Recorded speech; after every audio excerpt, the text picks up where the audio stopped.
Hi there, so this is Nick Casimir, and we're at the opening of the Bowie exhibit. This is a big coup for the AGO. Huge coup.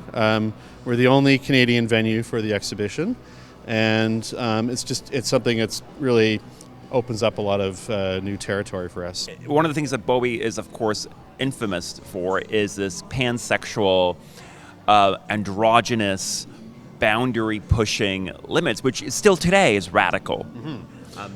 Well, it was so radical in 1970 when he put out his first really great album, The Man Who Sold the World. In the UK, he's in a dress and that, but we didn't do that here. He had a relationship with this, with the mime artist and so on, and then he's with Angela.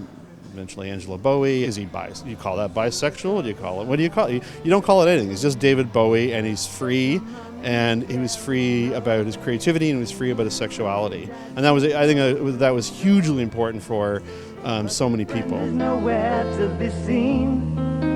Now she walks through her sunken dream. It was so radical, even in North America, to have like average teenagers be attracted to this ambisexual creature who was beautiful. Like, really, he was not a butch man. He was very slender. In fact, I love the fact that we just found out he had a 26.5-inch waist. I mean, he was androgynous in the classic sense of androgyny, in a really interesting way. And his costumes, I mean, rock stars weren't supposed to dress like this. Some of them are just classically beautiful. Some of them are androgynous. And some of them are totally crazy, outrageous.